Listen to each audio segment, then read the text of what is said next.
Listo, entonces ahí ya empecé a grabar, ¿sí?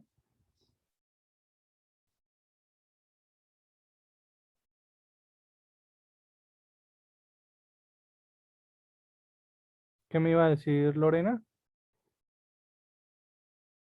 No, profe, ya no. Era para que ¿Que iniciara la grabe? grabación. Ajá. Vale, listo, gracias. No, hay veces que se me olvida, entonces sí les agradezco que me estén recordando. Bueno, entonces hablamos de crecimiento y desarrollo como una forma de hacer detección temprana, de detectar a tiempo posibles retrasos en el crecimiento del niño o en sus habilidades psicomotrices, sus habilidades de lenguaje, que tiene que ver con el desarrollo. Luego tenemos las alteraciones en el desarrollo de los jóvenes de 10 a 29 años. Creo que alguien pidió iniciar, pero no, como que el internet no le dio. Y después tenemos el otro grupo que son las embarazadas y los mayores de 45 años. Detectar a tiempo pronto enfermedades crónicas como la hipertensión, la diabetes, el cáncer, el EPOC, ¿sí? Son enfermedades crónicas no transmisibles. Y en las embarazadas también, que aunque no vamos a hablar mucho de las embarazadas en esta norma, eh, también es importante detectar a tiempo posibles alteraciones en el embarazo de forma que no se vaya a comprometer el desarrollo fetal o embrionario del embarazo, ¿sí? Incluso hay alteraciones en el embarazo donde pueden comprometer la vida de la mamá. Entonces, la idea es detectar esas alteraciones a tiempo. Luego tenemos por acá lo de cáncer de cuello uterino y cáncer de mama. Alteraciones de la agudeza visual. Bueno, las guías de atención son las guías que yo les mostré en un principio. Y miremos acá, guías de atención para enfermedades de interés en salud pública. Entonces tenemos bajo peso al nacer o los también llamados prematuros, pretérminos, alteraciones asociadas a la nutrición.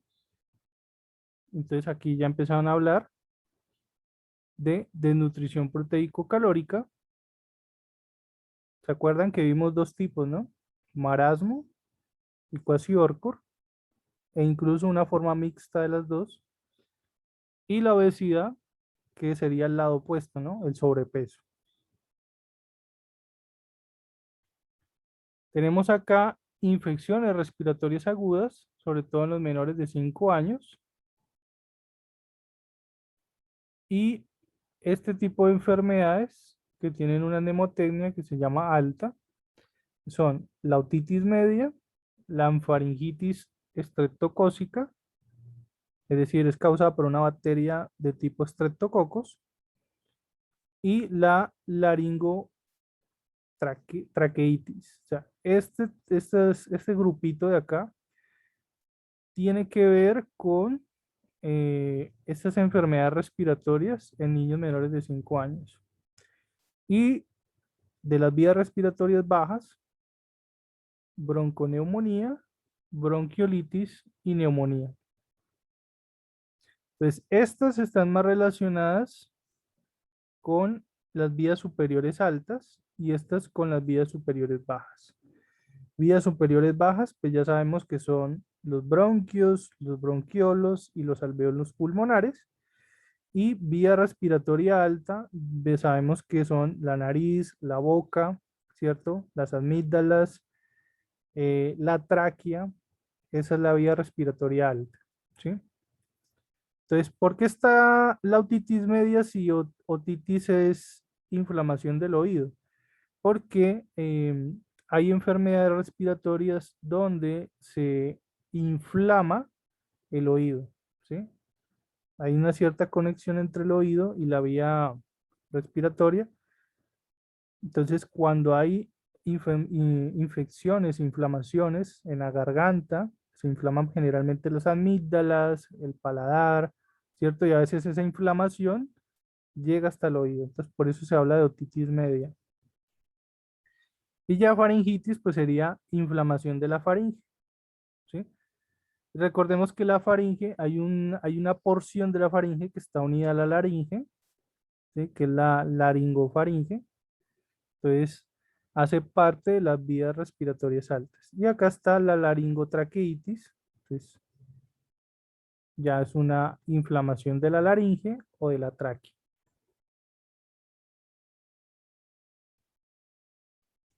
Guías de atención en enfermedades de interés en salud pública. Entonces, aquí hay otras. La enfermedad diarreica aguda, especialmente, esto es tanto para adulto como para niño, pero especialmente en niños. Una enfermedad diarreica aguda en niños es más peligrosa en un niño pues, que en un adulto, por obvias razones. Eh, Tuberculosis pulmonar y extrapulmonar, esto sí es para toda la población en general. Aquí ya no importa si es niño, adulto, adolescente o adulto mayor. La tuberculosis pulmonar es una enfermedad súper contagiosa. Es más, me atrevo a decir que es más contagiosa que el mismo COVID-19. ¿Por qué no se habla tanto de la tuberculosis ahora que se está pegando tanto el tema del COVID? Porque es que el, cuando tú detectas o cuando el sistema de salud detecta a un paciente con tuberculosis, lo primero que hace es aislarlo de todo el mundo, ¿sí? Para que no contagie a nadie más. Pero si el paciente empieza a cumplir con el tratamiento para la tuberculosis, es posible que se le pueda dejar ir para la casa, ¿sí? Obviamente, con su tapabocas de alta eficiencia, con medidas de que no pueda contagiar a sus familiares, ¿sí? Pero en términos por el mecanismo que usa la bacteria para propagarse, es incluso más contagiosa que el COVID, ¿sí? ¿Por qué? Porque para el COVID tú puedes simplemente con medidas muy básicas como el lavado de manos, usar tapabocas, ¿cierto? Para prevenir el COVID. Con la tuberculosis es un poquito más complicado, ¿sí? ¿Por qué? Porque no basta con el tapabocas común y corriente que ustedes ven que la gente usa, ¿cierto?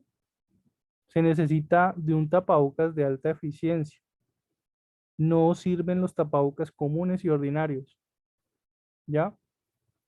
Entonces, por eso digo que es más contagiosa que el mismo COVID, ¿sí? Entonces, cuando descubren a un paciente que tiene tuberculosis, tratan de identificar quién fue el que lo contagió, ¿sí? Es decir, la fuente, ¿ya? Porque es probable que la fuente siga contagiando a otras personas, ¿sí? Entonces, es una enfermedad de interés en salud pública.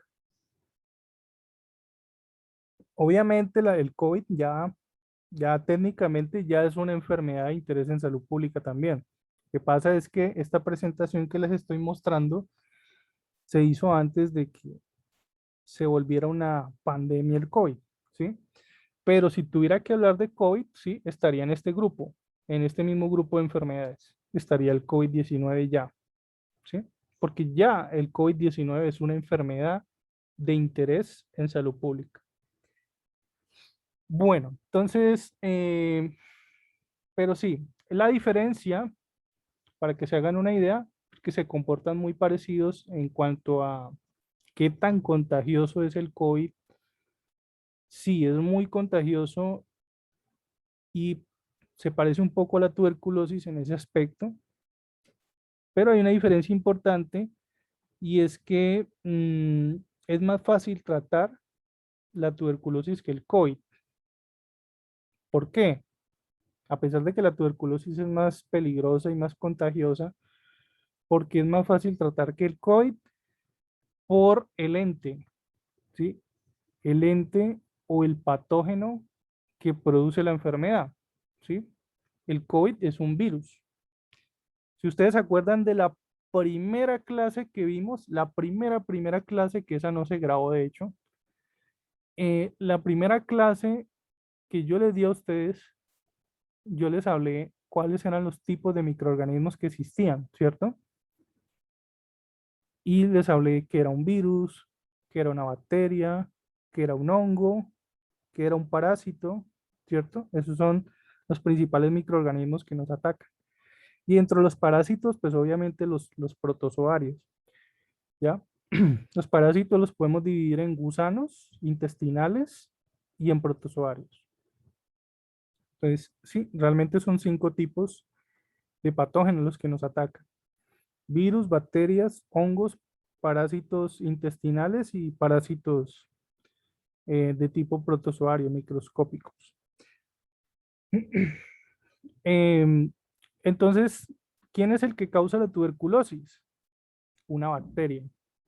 Mientras que el que causa el COVID es un virus. ¿Qué es más fácil, tratar un virus o una bacteria? Pues es más fácil tratar las enfermedades bacterianas porque tú a una bacteria sí la puedes matar, ¿sí? Se las puede matar, ¿sí? Son seres vivos y se las mata con antibióticos, ¿sí? Y en esa primera clase que yo les di, yo les dije, a un virus tú no lo puedes matar. No hay forma de matar algo que no está vivo. Y ese es el gran problema con el COVID. Es un virus. ¿Cómo matas a un virus? No, no puedes matarlo.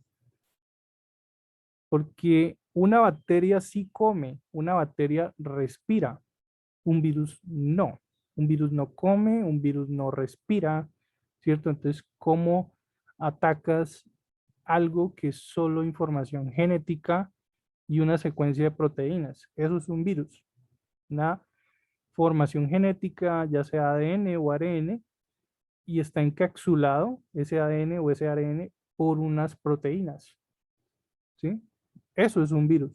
Entonces, ahí no hay membrana celular, ahí no hay mitocondrias, no hay ribosomas, no tiene nada de lo que normalmente tendría una célula dentro, ¿sí?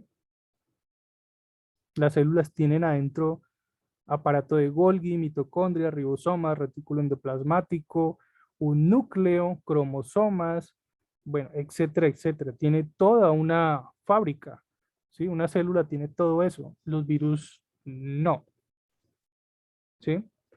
Entonces, ¿cómo matas a un virus? Pues no, no lo puedes matar.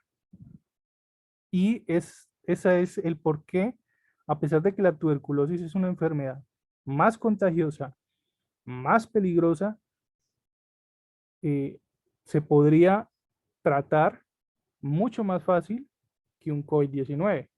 Tú no sabes cómo se va a comportar un paciente con COVID, no sabes si va a desarrollar síntomas, no sabes si el virus le va a causar trombocitopenia o si le va a causar coágulos, es decir, trombosis, ¿sí? Mientras que en una tuberculosis tú sí puedes predecir qué le va a pasar al paciente, ¿sí? Es más fácil predecir cómo se va a comportar la enfermedad de acuerdo a si el paciente recibe o no recibe antibióticos, de acuerdo a los mismos signos y síntomas que muestra el paciente tuberculoso. Mientras que con alguien con COVID, no, es una cosa totalmente impredecible. Tú no puedes predecir si aquí a 3 días a un paciente de COVID le va a dar neumonía. Es imposible, ¿sí?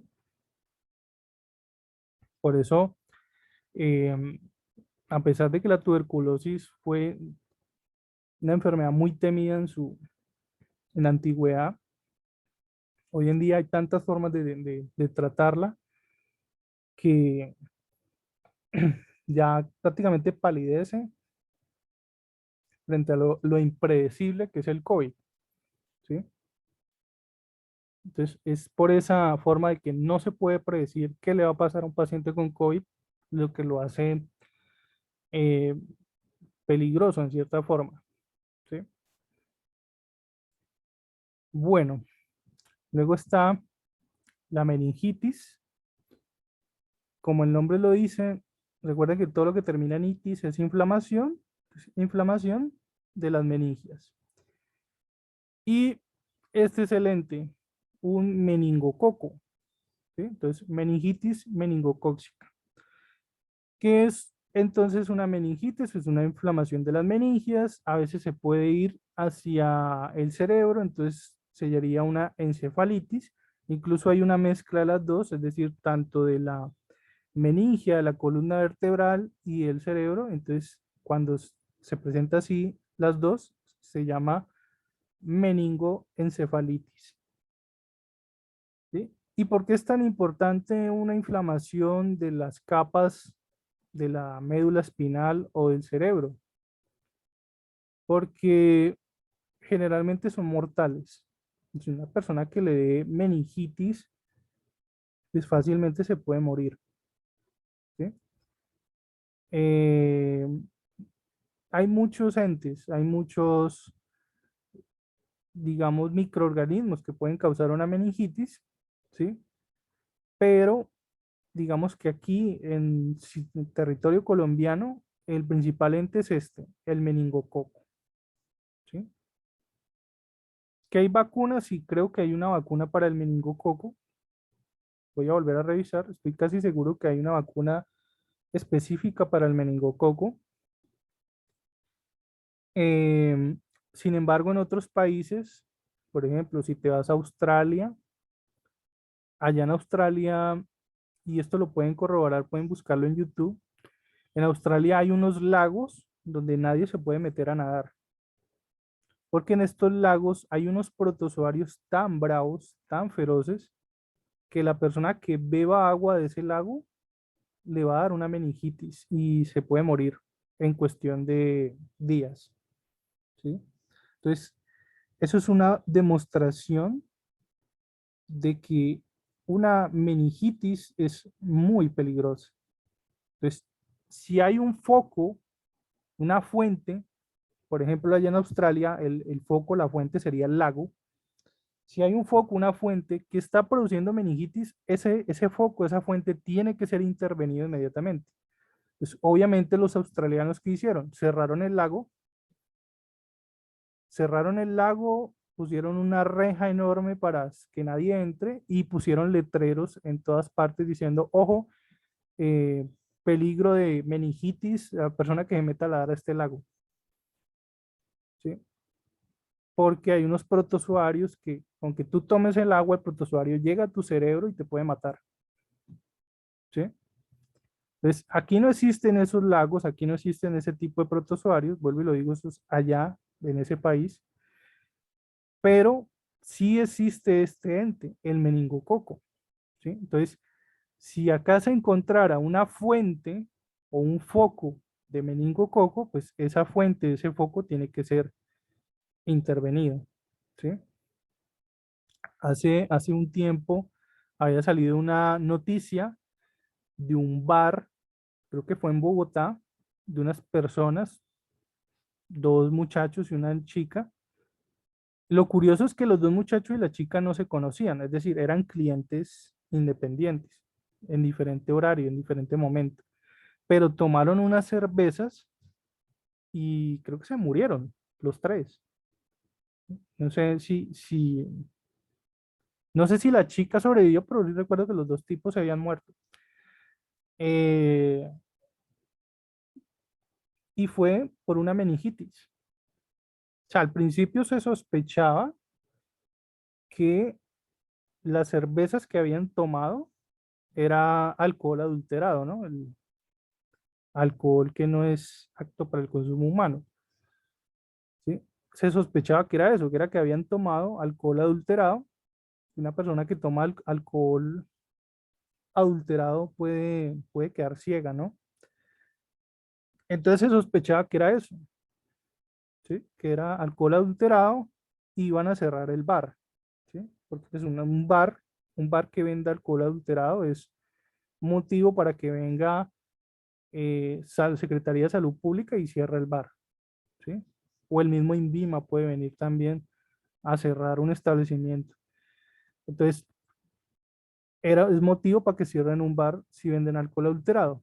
Pero luego se hicieron estudios y vieron que no era alcohol adulterado lo que habían tomado esas personas, ¿sí? Porque lo que les produjo al final fue una meningitis, ¿sí? Entonces lo que encontraron fue que había meningococo en sus bebidas. Ahora, ¿cómo llegó el meningococo a una bebida de cerveza? Es una pregunta interesante, ¿no? Porque pues sigue siendo alcohol y el alcohol no es amigable con las bacterias. Entonces lo que se sospecha es que de pronto a esa cerveza le echaban agua para reducirle la concentración de alcohol. Es decir, a esa cerveza a la que le echaban agua. Entonces probablemente la bacteria llegó fue con esa fuente de agua. Seguro, esa fuente de agua no era agua potable, era agua sucia o contaminada. Y pues por ahí llegó la bacteria y les produjo meningitis. Y pues ya sabemos que les produjo la meningitis, les produjo la muerte después. Estuvieron, obviamente no los mató al instante, estuvieron en UCI y después de varios días murieron. Eso fue una noticia en Bogotá hace como un año, medio año, más o menos. Ya ni siquiera estamos hablando de una noticia vieja, es más bien de estos tiempos. Bueno, tenemos el asma bronquial y el síndrome convulsivo. ¿Por qué el síndrome convulsivo es de interés en salud pública? Porque una persona que convulsione, una persona convulsionadora, pues puede lastimarse a sí misma, ¿sí? Entonces, se hace referencia a las personas que sufren de ataques, por ejemplo, de epilepsia. La fiebre reumática. La fiebre reumática que tiene que ver más con las articulaciones.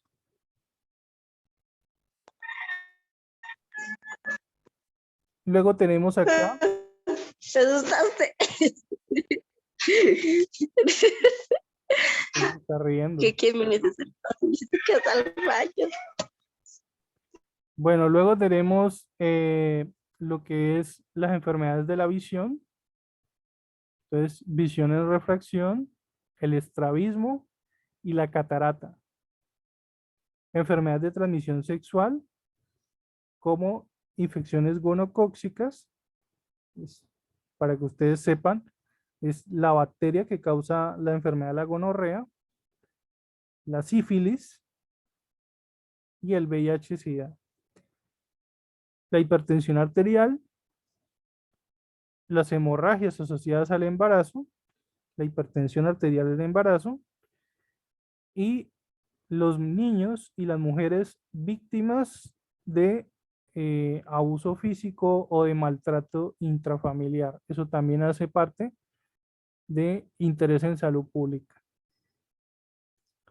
De hecho, en muchas partes se están empezando a pedir que de forma obligatoria que los profesionales de la salud estudien o por lo menos hagan un curso sobre violencia intrafamiliar. La diabetes juvenil y la diabetes en los adultos mayores, las lesiones preneoplásicas, cuando ustedes vean esta palabra neoplasia o neoplásico, se refiere a tumores, ¿sí? Entonces, tumores, sobre todo los de cuello uterino, la lepra, la malaria, el dengue, ¿sí? Y ahora último que llegaron estas otras enfermedades que se parecen al dengue y que de hecho también las transmite un vector, es decir, un mosquito, el Zika y el chikungunya, ¿no? La leishmaniasis cutánea y visceral, la fiebre amarilla, por eso les decía ahora rato de la fiebre amarilla. Por ejemplo, ustedes van a ir para, creo que es para Ecuador y para Perú, si mal lo recuerdo. A ustedes les piden un carnet de vacunación que certifique que ustedes están vacunados con la fiebre amarilla, ¿sí?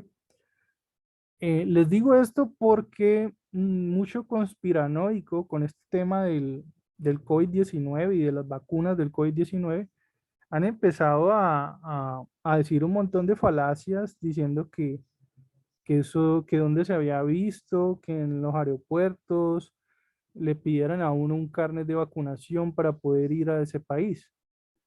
Y pues obviamente están hablando desde la ignorancia porque desde hace muchos, muchos años eso ya se ha hecho, ¿sí? Si ustedes van a ir para un lugar cerca al Amazonas, a ustedes les van a pedir un carnet de vacunación que certifique que están vacunados contra la fiebre amarilla, ¿sí? Entonces no es cosa de ahora. Ya desde hace muchos años se ha pedido carnet de vacunación al que va a viajar a un país donde es normal que haya un posible epidemia, ¿sí? Por ejemplo, si ustedes van a ir para algún país africano, lo más probable es que les pidan un carnet que certifique que están vacunados contra el dengue, contra, ¿sí? Contra ciertas enfermedades que de pronto puede usted venir y traerlas acá de regreso, ¿ya? Por ejemplo, en la antigüedad fueron los españoles quienes trajeron la gripa, pero al mezclarse con los indios, es decir, hubieron violaciones y casos de abuso sexual con las indígenas, y los españoles se contagiaron de sífilis. ¿Y qué pasó? Cuando regresaron a España, pues llevaron la sífilis para España, ¿sí? Y ahora la sífilis es una enfermedad mundial, ¿sí? En cualquier país, en cualquier lugar te puedes contagiar de sífilis, ¿ya? Entonces, ese es un ejemplo de cómo alguien puede traer enfermedades. Y la gripe que trajeron los españoles, pues acabó y mató a muchos indios, porque los indios, los indígenas no estaban preparados, ni tenían defensas, ni habían desarrollado un sistema de defensa contra la gripe. Entonces acá la gripe mató a muchos indios, ¿sí? Y de regreso los españoles se llevaron a España la sífilis. Entonces, eso es un ejemplo de historia de cómo cuando tú viajas a un lugar donde hay ciertas enfermedades y no estás vacunado, pues eres un foco de riesgo, ¿sí? Bueno, esta parte de acá no lo voy a... Bueno, la vigilancia y el control lo hace el Ministerio de Salud, la Supersalud, es decir, la Superintendencia de Salud, las direcciones territoriales de salud, la programación, seguimiento y monitoreo de control, la asistencia técnica. ¿Por qué no está el INVIMA aquí? El INVIMA se enfoca más en eh, vigilancia y control de drogas, medicamentos, pues, y algunos alimentos. De hecho, eso significa INVIMA. Las INVIMA son unas siglas, significa Instituto Nacional de Vigilancia de Alimentos y Medicamentos. Eso significa INVIMA. Entonces, no está aquí porque su enfoque es más hacia las drogas y hacia los medicamentos y algunos alimentos que puedan de pronto ser un riesgo o un peligro para la población, ¿ya? Pero igual INVIMA pertenece a la Supersalud, es decir, a la Superintendencia de Salud. Entonces, es una rama de ahí. Bueno, y entró en vigencia a partir de junio 30 del 2000. ¿Listo? Todo eso tiene que ver con esa parte de la normatividad. Quería primero mostrarles esa parte de la normatividad, de la